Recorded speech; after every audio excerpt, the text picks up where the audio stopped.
여러분, 지금 이 순간에도 여러분의 소중한 돈이 조금씩 새고 있다는 사실 알고 계셨나요? 특히 농협이나 새마을금고를 이용하시는 분들이라면 더욱 주목해 주세요. 지금부터 제가 들려드릴 이야기는 여러분의 통장 잔고에 직접적인 영향을 미칠 수 있는 중요한 내용입니다. 안녕하세요. 금융 전문가 김대영입니다. 오늘은 우리 부모님 세대, 특히 50대에서 80대 어르신들이 꼭 알아두셔야 할 금융 변화에 대해 말씀드리려고 합니다. 어르신들이 가장 많이 이용하시는 농협과 새마을금고가 지금 큰 변화의 소용돌이 속에 있습니다. 이 변화의 파도에 미리 대비하지 않으면 평생 모아오신 소중한 자산이 위험에 처할 수도 있습니다. 지난 30년간 우리 부모님들께서는 동네 농협이나 새마을금고를 마치 가족처럼 믿고 이용해 오셨습니다. 하지만 이제 그 믿음이 흔들릴 수도 있는 상황이 왔습니다. 최근 한 설문조사에 따르면 60대 이상 어르신 중 80%가 자신이 이용하는 금융기관의 정책 변화에 대해 전혀 모르고 계신다고 합니다. 그리고 이 변화로 인해 연간 평균 10만원에서 30만원까지 추가 비용이 발생할 수 있다는 사실 정말 충격적이지 않나요? 여러분, 혹시 최근에 농협이나 새마을금고에서 이상한 문자를 받으셨나요? 수수료 정책 변경 안내, 지점 통합 운영 공지, 디지털 서비스 확대 같은 내용이었을 겁니다. 대부분의 어르신들은 이런 문자를 그냥 지나치시죠? 하지만 이 작은 문자 한 통이 여러분의 소중한 돈에 큰 영향을 미칠 수 있습니다. 제가 지난주에 만난 70세 김영수 어르신의 이야기를 들려드릴게요. 김 어르신은 30년 넘게 같은 농협 지점을 이용해 오셨습니다. 그런데 어느 날 갑자기 그 지점이 문을 닫는다는 통보를 받으셨어요. 가장 가까운 다른 지점은 버스를 2번이나 갈아타야 하는 거리였습니다. 게다가 창구에서 업무를 보실 때마다 이제는 3,000원의 수수료가 붙는다고 하더군요. 김 어르신은 스마트폰 사용이 어려워 인터넷 뱅킹을 할 수 없는 상황이었습니다. 결국 1년이면 약 18만원의 추가 비용이 발생하게 된 거죠. 이것은 시작에 불과합니다. 지금 농협과 새마을금고는 3가지 큰 변화의 물결에 휩쓸리고 있습니다. 첫째, 디지털화의 가속화입니다. 모든 금융 서비스가 점점 스마트폰 중심으로 바뀌고 있어요. 둘째, 지점 통폐합이 빠르게 진행되고 있습니다. 수익성이 낮은 농촌 지역 지점부터 하나둘씩 문을 닫고 있죠. 셋째, 수수료와 금리 정책이 고객에게 불리한 방향으로 바뀌고 있습니다. 특히 충격적인 것은 지점 감소 속도입니다. 최근 3년간 전국의 금융기관 지점은 무려 16%나 줄어들었습니다. 그리고 이 추세는 앞으로 더 가속화될 전망입니다. 농촌 지역에 사시는 어르신들은 이제 은행 한 번 가려면 1시간 넘게 걸리는 상황이 되고 있습니다. 더 심각한 문제는 금융 서비스의 질 저하입니다. 예전에는 창구 직원들이 어르신들의 사정을 잘 알고 친절하게 도와드렸지만 이제는 그런 정성 어린 서비스를 기대하기 어려워졌습니다. 지점은 줄고 직원도 줄어들다 보니 남은 직원들은 더 많은 업무에 시달리게 되었고 결국 고객 서비스의 질이 떨어질 수밖에 없는 상황이 되었습니다. 여러분, 이런 변화가 계속된다면 5년 후에는 어떻게 될까요? 농협과 새마을금고의 지점 수는 지금보다 절반 가까이 줄어들 수 있습니다. 창구 업무는 최소한으로 축소되고 대부분의 서비스는 스마트폰이나 컴퓨터로만 이용할 수 있게 될 겁니다. 스마트폰 사용이 어려운 어르신들은 높은 수수료를 내거나 가족의 도움을 받아야만 기본적인 금융 서비스를 이용할 수 있는 시대가 올 수도 있습니다. 하지만 걱정만 하지 마세요. 이런 변화에 미리 대비하면 오히려 더 나은 금융 생활을 할 수 있는 방법이 있습니다. 지금부터 제가 알려드릴 내용을 잘 기억해 두시면 여러분의 소중한 돈을 더 효율적으로 관리하실 수 있을 겁니다. 특히 주목할 만한 소식은 예금자 보호 한도가 5천만원에서 1억원으로 상향된다는 점입니다. 이는 24년 만의 변화로 여러분의 예금을 더 안전하게 보호받을 수 있게 되었습니다. 하지만 이것만으로는 충분하지 않습니다. 여러분이 직접 나서서 자신의 금융 자산을 지켜야 합니다. 지금부터 제가 알려드릴 내용은 여러분의 소중한 노후 자금을 지키는 데 큰 도움이 될 것입니다. 특히 마지막에 알려드릴 5가지 체크리스트는 꼭 메모해 두시길 권해드립니다. 이 체크리스트만 잘 따라 하셔도 연간 수십만 원의 불필요한 비용을 아끼실 수 있을 겁니다. 여러분, 세상은 빠르게 변하고 있습니다. 하지만 이 변화에 휩쓸려 손해를 볼 것인지 아니면 변화에 현명하게 대응해 오히려 이득을 볼 것인지는 여러분의 선택에 달려 있습니다. 지금부터 농협과 새마을금고에서 일어나고 있는 변화와 그에 대응하는 현명한 방법에 대해 자세히 알아보겠습니다. 먼저 농협과 새마을금고가 지금까지 어떤 역할을 해왔는지 간단히 살펴보겠습니다. 농협은 농업협동조합으로 시작해 농촌 지역 주민들의 금융을 책임져 왔습니다. 새마을금고는 지역 주민들의 상호부조를 목적으로 설립된 금융기관으로 특히 서민들의 든든한 금융 파트너 역할을 해왔죠. 이 두 기관은 대형 시중은행이 관심을 두지 않는 농촌과 서민 지역에서 중요한 금융 인프라를 제공해 왔습니다. 하지만 디지털 시대가 도래하면서 이들의 역할과 운영 방식에 큰 변화가 찾아왔습니다. 새마을금고는 조직의 DNA 자체를 디지털화한다는 목표로 통합앱 구축과 여신상품 디지털화에 박차를 가하고 있습니다. 농협 역시 디지털 전환에 많은 투자를 하고 있습니다. 이런 변화는 젊은 세대에게는 편리함을 가져다 주지만 디지털 기기 사용이 익숙하지 않은 어르신들에게는 큰 장벽이 되고 있습니다. 더불어 수익성 문제로 인한 지점 통폐합은 농촌 지역 어르신들의 금융 접근성을 크게 떨어뜨리고 있습니다. 도보 20분 거리에 있던 지점이 갑자기 버스를 타야만 갈 수 있는 곳으로 옮겨지면서 거동이 불편한 어르신들은 기본적인 금융 서비스조차 받기 어려운 상황에 처하게 되었습니다. 이제 우리는 이런 변화에 어떻게 대응해야 할까요? 단순히 불평만 하고 있을 수는 없습니다. 변화는 이미 시작되었고 우리가 할 수 있는 것은 이 변화에 현명하게 대응하는 것뿐입니다. 지금부터 농협과 새마을금고의 변화에 현명하게 대응하는 방법에 대해 자세히 알아보겠습니다. 농협과 새마을금고의 변화에 현명하게 대응하는 방법, 지금부터 구체적으로 살펴보겠습니다. 여러분이 알아두셔야 할 가장 중요한 세 가지 변화는 디지털화, 지점, 통폐합, 그리고 수수료 및 금리 정책 변화입니다. 이 세 가지 변화가 여러분의 일상에 어떤 영향을 미치는지 그리고 어떻게 대응해야 하는지 하나씩 짚어보겠습니다. 먼저 디지털화에 대해 이야기해 볼까요? 새마을금고는 최근 통합 이미지 시스템을 전면 재구축하고 본격적인 디지털 전환에 나섰습니다. 이는 단순히 모바일 앱을 만드는 수준을 넘어 모든 금융 서비스를 디지털 환경에 맞게 재설계하는 큰 변화입니다. 농협 역시 비슷한 변화를 추진하고 있어요. 이런 디지털화는 스마트폰에 익숙한 젊은 세대에게는 편리함을 가져다 주지만 디지털 기기 사용이 어려운 어르신들에게는 큰 장벽이 됩니다. 실제로 60대 이상 어르신 중 절반 이상이 모바일 뱅킹 사용에 어려움을 겪고 있다고 합니다. 그렇다면 어떻게 대응해야 할까요? 가장 좋은 방법은 가족의 도움을 받아 디지털 금융 서비스 사용법을 배우는 것입니다. 많은 은행들이 어르신을 위한 디지털 금융 교육 프로그램을 운영하고 있으니 주변 지점에 문의해 보세요. 또한 자녀나 손주에게 부탁해서 기본적인 모바일 뱅킹 사용법을 배워두면 좋습니다. 특히 계좌 조회, 이체, 공과금 납부 같은 기본 기능만 익혀도 지점 방문 횟수를 크게 줄일 수 있습니다. 만약 디지털 기기 사용이 정말 어렵다면 가족 계좌와 연결된 대리인 서비스를 활용하는 것도 방법입니다. 자녀나 손주의 계좌와 연결해두면 그들이 대신 금융 업무를 처리해 줄 수 있습니다. 다만 이 경우에는 신뢰할 수 있는 가족에게만 권한을 주어야 하니 주의하세요. 두 번째로 지점 통폐합 문제입니다. 최근 3년간 전국의 금융기관 지점은 16%나 줄어들었습니다. 특히 농촌 지역의 지점 감소 속도가 더 빠릅니다.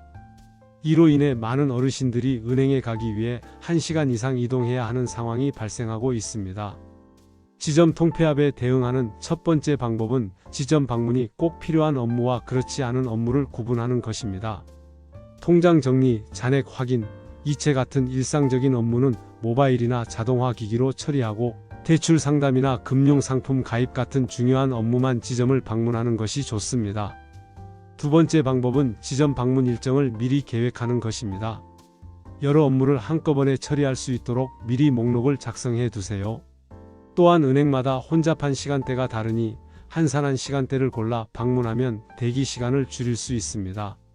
보통 오전 10시에서 11시 사이, 그리고 오후 2시에서 3시 사이가 상대적으로 한산한 편입니다.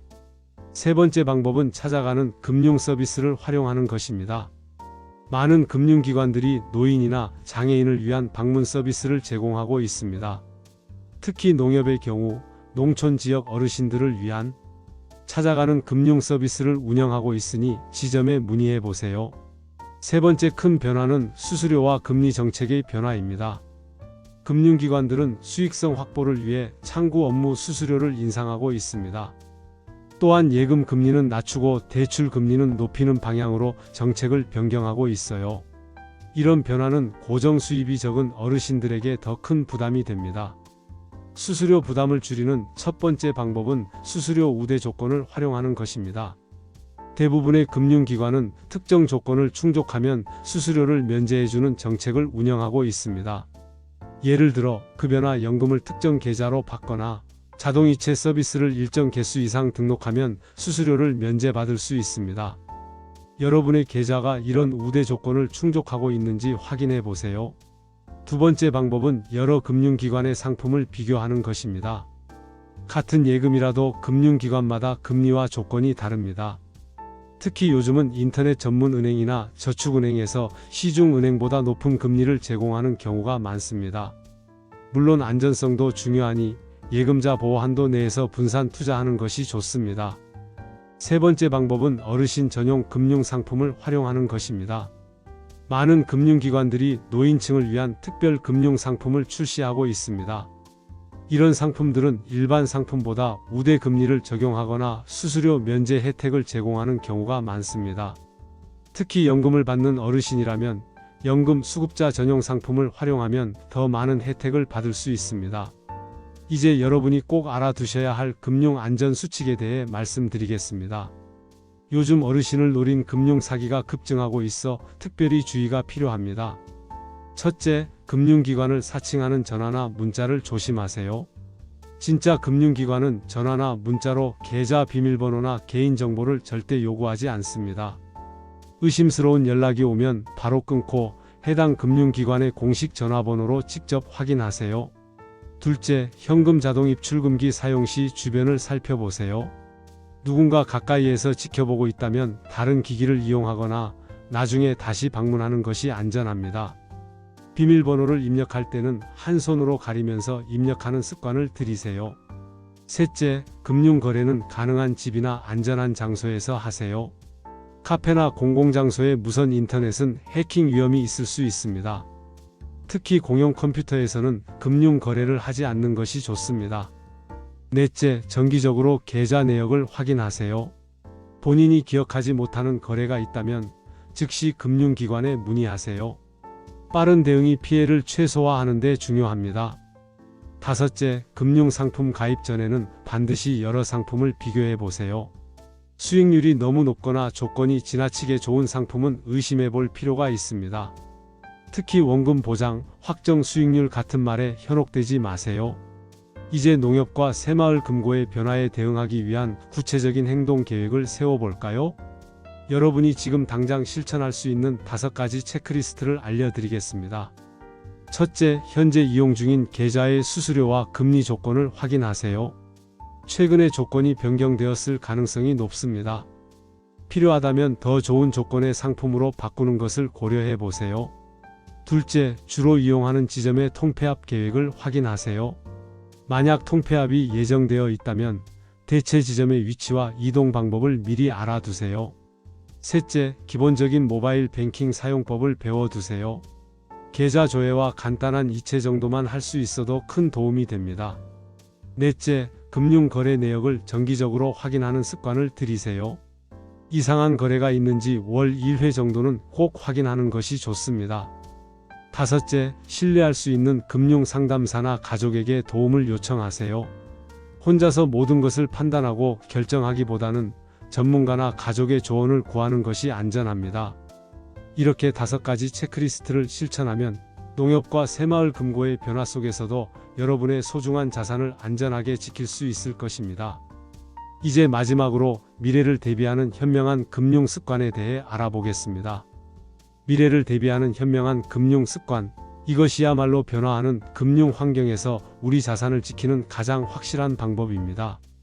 지금까지 농협과 새마을금고의 변화와 그에 대응하는 방법에 대해 알아보았는데요. 이제 이런 변화 속에서도 흔들리지 않는 탄탄한 금융 기반을 만드는 방법에 대해 이야기해 보겠습니다. 먼저 가장 중요한 것은 금융 지식을 꾸준히 업데이트하는 것입니다. 세상이 빠르게 변하듯 금융 환경도 빠르게 변하고 있습니다. 과거에는 통장 하나만 있어도 충분했지만 이제는 다양한 금융 상품과 서비스가 등장하고 있어요. 최신 금융 정보를 얻기 위해 신문이나 뉴스를 정기적으로 확인하세요. 특히 금융감독원이나 한국은행 같은 공식 기관에서 제공하는 정보는 매우 신뢰할 수 있습니다. 둘째, 자산을 여러 금융기관에 분산해 두는 것이 좋습니다. 흔히 하는 말로 계란을 한 바구니에 담지 말라는 말이 있죠. 모든 돈을 한 금융기관에만 맡기기보다는 두세 곳에 나누어 예금하는 것이 안전합니다. 이렇게 하면 한 금융기관에 문제가 생겨도 모든 자산이 위험해지는 상황을 피할 수 있습니다. 또한 예금자 보호 한도가 1억 원으로 상향된다고 해도 그 이상의 자산을 가진 분들은 여러 금융기관에 나누어 예금하는 것이 현명합니다. 셋째, 금융거래 내역을 정기적으로 확인하고 기록하는 습관을 들이세요. 많은 어르신들이 통장 정리를 위해 은행을 방문하시는데 이제는 모바일 앱이나 인터넷 뱅킹으로도 쉽게 확인할 수 있습니다. 만약 디지털 기기 사용이 어렵다면 가족에게 부탁해서 월 1회 정도는 내역을 출력해 확인하는 것도 좋은 방법입니다. 이렇게 정기적으로 확인하면 이상한 출금이나 수수료 발생을 빨리 발견할 수 있습니다. 넷째, 현금 의존도를 줄이고 전자결제에 조금씩 익숙해지는 것이 좋습니다. 현금만 사용하시는 분들이 많은데 현금은 분실 위험이 있고 사용 내역을 추적하기 어렵습니다. 체크카드나 신용카드를 사용하면 모든 거래 내역이 기록되어 나중에 확인하기 쉽고 분실해도 즉시 사용 정지할 수 있어 안전합니다. 처음에는 생필품 구매 같은 소액 결제부터 시작해 보세요. 다섯째, 금융 사기에 대한 경각심을 항상 유지하세요. 특히 60대 이상 어르신들은 금융 사기범들의 주요 타깃이 되고 있습니다. 최근에는 코로나 지원금, 연금 추가 지급 같은 내용으로 접근하는 사례가 많습니다. 갑자기 걸려온 전화나 문자에서 개인정보나 계좌번호를 요구한다면 100% 사기라고 생각하세요. 공공기관이나 금융기관은 전화로 개인정보나 계좌 비밀번호를 절대 요구하지 않습니다. 여섯째, 가족과 금융정보를 공유하는 것도 중요합니다. 물론 모든 정보를 다 공유할 필요는 없지만 주요 계좌나 금융자산에 대한 기본적인 정보는 배우자나 자녀와 공유해두는 것이 좋습니다. 갑작스러운 사고나 질병으로 본인이 금융 업무를 처리할 수 없게 되었을 때 가족이 대신 처리할 수 있도록 미리 준비해 두세요. 일곱째, 노후 자금 계획을 구체적으로 세워보세요. 평균 수명이 늘어나면서 은퇴 후 생활이 20년에서 30년까지 이어지는 경우가 많아졌습니다. 현재 보유한 자산이 이 기간 동안 충분할지, 어떻게 관리해야 할지 미리 계획해 두는 것이 중요합니다. 필요하다면 금융 전문가의 도움을 받아 노후 자금 계획을 세워보세요. 여덟째, 디지털 금융에 천천히 적응해가는 노력을 하세요. 갑자기 모든 것을 디지털로 바꿀 필요는 없지만 조금씩 익숙해지는 것이 중요합니다. 처음에는 계좌 잔액 확인이나 거래 내역 조회 같은 간단한 기능부터 시작해 보세요. 점차 이체나 공과금 납부 같은 기능으로 확장해 나가면 됩니다. 많은 은행들이 어르신을 위한 디지털 금융 교육 프로그램을 운영하고 있으니 가까운 지점에 문의해 보세요. 아홉째, 금융상품 가입 시 꼼꼼하게 약관을 확인하는 습관을 들이세요. 특히 중도 해지 조건이나 수수료 부분은 반드시 확인해야 합니다. 이해가 안 되는 부분이 있다면 직원에게 여러 번 물어보더라도 확실히 이해한 후에 가입하세요. 서명하기 전에 모든 내용을 이해했는지 다시 한번 점검하는 것이 중요합니다. 10번째, 정기적으로 자산 점검을 하세요. 1년에 한두 번은 모든 금융 자산을 점검하는 시간을 가지세요. 어떤 계좌에 얼마가 있는지, 각 금융 상품의 만기일은 언제인지, 수익률은 어떤지 확인하세요. 이렇게 정기적으로 점검하면 불필요한 계좌나 수익률이 낮은 상품을 정리할 수 있습니다. 지금까지 말씀드린 내용을 실천하면 농협과 새마을금고의 변화 속에서도 여러분의 소중한 자산을 안전하게 지킬 수 있을 것입니다. 하지만 가장 중요한 것은 금융 변화에 대한 두려움을 버리고 적극적으로 대응하는 자세입니다. 변화는 위기이기도 하지만 새로운 기회가 될 수도 있습니다. 예를 들어 디지털 금융으로의 전환은 처음에는 어렵게 느껴질 수 있지만 익숙해지면 오히려 더 편리하고 안전하게 금융 서비스를 이용할 수 있습니다. 지점에 직접 방문하지 않아도 집에서 편하게 금융 업무를 처리할 수 있고 모든 거래 내역이 디지털로 기록되어 나중에 확인하기도 쉽습니다. 또한 금융 상품의 다양화는 더 높은 수익을 얻을 수 있는 기회를 제공합니다. 과거에는 정기예금이나 적금 정도만 이용했다면 이제는 다양한 금융 상품 중에서 자신에게 맞는 것을 선택할 수 있습니다. 물론 위험성도 함께 고려해야 하지만 적절한 분산 투자를 통해 안정적인 수익을 얻을 수 있습니다. 농협과 새마을금고의 변화는 불가피한 흐름입니다. 이 변화의 물결에 휩쓸려 손해를 볼 것인지 아니면 변화에 현명하게 대응해 오히려 이득을 볼 것인지는 여러분의 선택에 달려 있습니다. 지금까지 말씀드린 내용을 바탕으로 여러분만의 금융 전략을 세워보세요. 특히 오늘 알려드린 5가지 체크리스트는 꼭 실천해 보시길 권해드립니다.